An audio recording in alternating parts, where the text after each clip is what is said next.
नमस्कार। तो क्या हिमाचल प्रदेश में सरकार गिर जाएगी? क्या हिमाचल प्रदेश में जो वैकेंसीज हैं वो रुक जाएंगी? हिमाचल प्रदेश की भर्तियों पर क्या असर पड़ेगा? क्या हिमाचल प्रदेश के मुख्यमंत्री सुखविंदर सिंह सुक्खू नहीं रहेंगे? इसके साथ साथ बहुत सारे सवालों पर और चर्चा करने बनने योग्य है। आज चर्चा करते हैं इसी के साथ। आज के सेशन को लाइक कर दीजिए, क्योंकि आज इन सभी जो इसका एनालिसिस है वो किया जाएगा। और इसी के साथ हम शुरुआत करते हैं आज के ज़बरदस्त सेशन की। देखिए, सबसे पहले हुआ क्या है, जैसे ही सुबह होती है और अटकलें शुरू हो जाती है कि हिमाचल प्रदेश में राज्यसभा की एक सीट का चुनाव है। एक सीट का चुनाव क्या होता है कि हिमाचल प्रदेश में कांग्रेस की 40 सीटें हैं और भाजपा की क्या होती हैं, 25 सीटें होती हैं, जिसमें 3 जो है वो निर्दलीय विधायक भी हैं। सबसे पहले क्या होता है कि हिमाचल प्रदेश में अब देखो राज्यसभा चुनाव होना है एक सीट पर। तो आपको सबसे पहले मैं राज्यसभा के बारे में बताता हूँ कि राज्यसभा का चुनाव कैसे होता है। राज्यसभा के चुनाव में 6 साल की अवधि होती है। किसी की भी सीट जब खाली होती है उसके ऊपर तुरंत प्रभाव से उसके ऊपर इलेक्शन करवाए जाते हैं। देखिए, इलेक्शन करवाए जाने के बाद क्या होता है, वो सीट जो है वो राज्यसभा में चयनित होती है।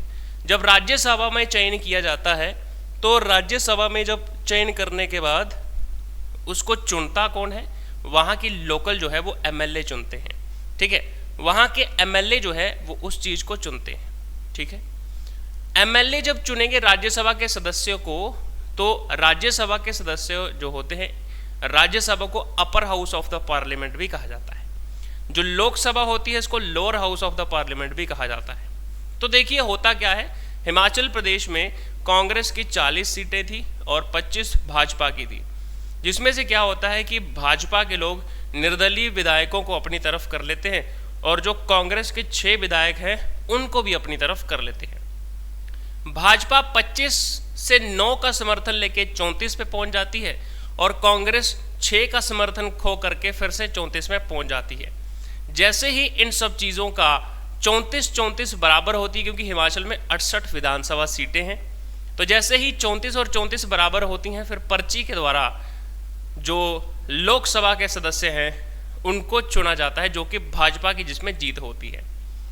उसके बाद क्या होता है, एक क्योस क्रिएट हो जाता है पूरे हिमाचल प्रदेश में कि मेजॉरिटी में रहते हुए भी ये अपनी राज्यसभा की सीट खो बैठते हैं। ऐसा कहा जा रहा था कि यहाँ पर हिमाचल प्रदेश से सोनिया गांधी चुनाव लड़ने वाली हैं, तो सोनिया गांधी जी अगर यहाँ से लड़ती तो क्या पता हार जाती। और उन्होंने नहीं लड़ा, उन्होंने अपने ही किसी और रिप्रेजेंटेटिव को यहाँ से चुनाव लड़वाया। अब अगर बात करते हैं यहाँ पर हुआ क्या, दूसरे नंबर पर क्या होता है, जैसे ही रिजल्ट आता है वैसे ही जो पीडब्ल्यूडी मिनिस्टर है हिमाचल प्रदेश के माननीय जो हमारे विक्रमादित्य सिंह जी हैं, ये इस्तीफा दे देते हैं कि हमारे विधायकों की नहीं सुनी गई। उसके बाद क्या होता है, उसके बाद आज क्योंकि क्या होना था, बजट पास होना था, बुधवार का दिन था, आज बजट पास होना था। और देखिए, जब किसी भी सदन में उपलब्धता जितने की भी लोगों की हो, उसमें से बजट पास करने के लिए कुछ मतों की आवश्यकता होती है। इसमें क्या होता है, कुछ नेता जो है वो बागी हो गए, उनके ऊपर एंटी डिफेक्शन लॉ का भी जिक्र शुरू हुआ था 4 बजे, परंतु उसको खारिज कर दिया गया, नथिंग एल्स, सरकार बचाने के लिए। क्या होता है, सुबह के 10 बजते हैं और 10 बजे के बाद विधानसभा का सत्र शुरू होता है, जिसमें धक्का मुक्की भी कहा जा रहा है कि हुई है। जयराम ठाकुर जी को और 13 अन्य सदस्यों को विधानसभा से निष्कासित कर दिया जाता है। जैसे इनको निष्कासित किया जाता है, अब सदन में जितने भी लोग मौजूद होंगे, 14 सदस्यों को बाहर निकाल करके एक मेजॉरिटी साबित कर दी जाती है और बजट जो है वो हिमाचल प्रदेश का पारित कर दिया जाता है। जिसमें अब क्या होगा, क्या भर्तियों पर असर पड़ेगा? क्या हमारे मुख्यमंत्री जी इस्तीफा देने के बाद बजट पास किए हैं? नहीं, हिमाचल प्रदेश के मुख्यमंत्री अभी इस्तीफा नहीं दिए हैं। उन्होंने क्या किया, जैसे ही जयराम ठाकुर जी को सदन से बाहर निकाला जाता है तो वैसे ही वो आकर के मीडिया में स्टेटमेंट देते हैं कि अब सुखविंदर सिंह सुक्खू मुख्यमंत्री नहीं रहे, क्योंकि विक्रमादित्य सिंह जी पहले ही इस्तीफा दे चुके थे। उसके बाद इन्होंने क्या किया, माननीय सुखविंदर सिंह सुक्खू जी के बारे में कहा कि वो इस्तीफा दे चुके हैं। इसके बाद पूरे के पूरे मीडिया में, यानी कि आज तक वाले ने, जो आज तक वाले हैं उन सभी ने और बाकी नेशनल मीडिया ने भी इस न्यूज़ को बड़ी तगड़े तरीके से कवर किया और लिख दिया कि सुखविंदर सिंह सुक्खू अब हिमाचल प्रदेश के मुख्यमंत्री नहीं रहे। उसके बाद बहुत ज़्यादा मीडिया में 2 घंटे हाइप रहने के बाद सुखविंदर सिंह सुक्खू मीडिया के सामने आते हैं और बाइट देते हैं। उसमें कहता है कि मैं मुख्यमंत्री बरकरार हूँ, मैंने इस्तीफा नहीं दिया है, हम यहाँ पर योद्धा हैं और हम युद्ध लड़ने के लिए यहाँ पर आए हुए हैं। जब उनसे पूछा गया कि आपके साथ विधायकों का समर्थन है, फिर वो यहाँ से भाग खड़े हुए, क्योंकि 68 सीटें हैं, 68 का आधा होता है 34, यानी कि 35 सीटों का इनको क्या विधानसभा का जो मेजॉरिटी पेश करना पड़ेगा। अब इनके सामने भाजपा की सरकार इनके सामने कर सकती है कि हाँ जी, इनको अपनी मेजॉरिटी पेश करने का दिया जाए मौका, क्योंकि ऐसा कब हो सकता था, ऐसा अब हो सकता था जब इनका बजट ना पास होता। अगर बजट पास नहीं होता तो शायद हिमाचल प्रदेश में सरकार गिर जाती।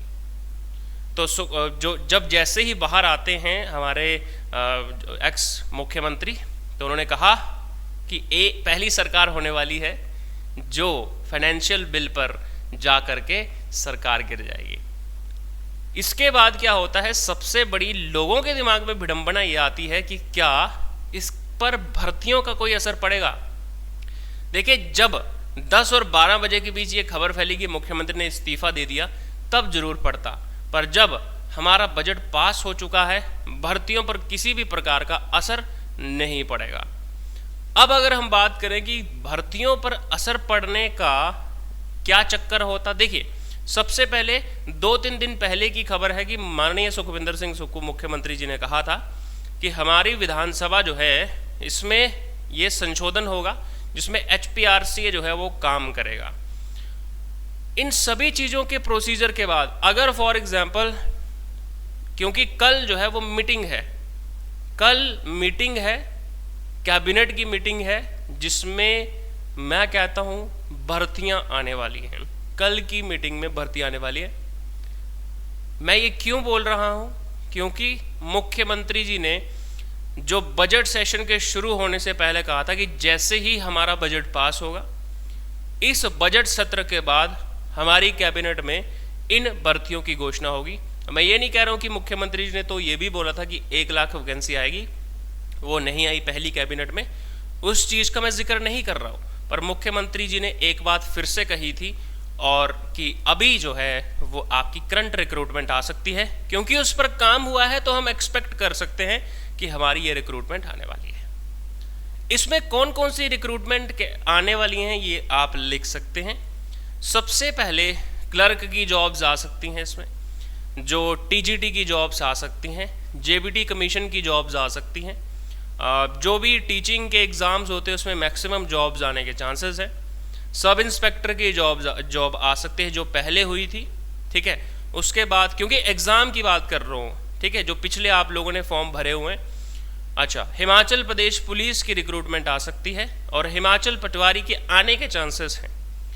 अगर मैं बात करता हूँ, कल कैबिनेट मीटिंग है, कल की कैबिनेट मीटिंग में ऐसा माना जाएगा कि अब अगर मुख्यमंत्री जी पलटे तो अब फिर तो हम पक्का कह सकते हैं कि मुख्यमंत्री जी आप सच में अपनी बातों पर नहीं टिके, क्योंकि हम तो नागरिक हैं, हमें तो आपको बोलना पड़ेगा कि आप अपनी बातों पर नहीं टिके। पर हाँ, हम एक बार फिर से यकीन कर रहे हैं कि मुख्यमंत्री जी ने ऐसा कहा है। माननीय विक्रमादित्य सिंह जी भावुक हो गए और भावुक होने के बाद उन्होंने कहा कि हमारे पिताजी को 2 गज ज़मीन भी नहीं दी, जो रिज है, जो कि देनी चाहिए थी, क्योंकि सबसे बड़ा कार्यकाल मुख्यमंत्री जी का उनका था और उनके जैसा लीडर हिमाचल प्रदेश की कांग्रेस की जितनी भी पैठ है और जितने भी ऑपोजिशन के लीडर हैं उनमें से कोई नहीं रहा। और वो बहुत ही अच्छे लीडर थे जो कि उनको जगह देनी बनती है। हिमाचल प्रदेश के इतिहास में उनका एक नाम आता है, क्योंकि इनका इतिहास बुशहर रियासत से जुड़ा हुआ है, भगवान श्री कृष्ण के वंशज है। और अगर बात करी जाए तो विक्रमादित्य सिंह जी का ये कितना इम्पैक्ट पड़ेगा उनके इस्तीफे का, वो तो अब समय बताएगा। पर ओवरऑल चर्चा करें, क्या भर्तियों पर इसका असर पड़ा?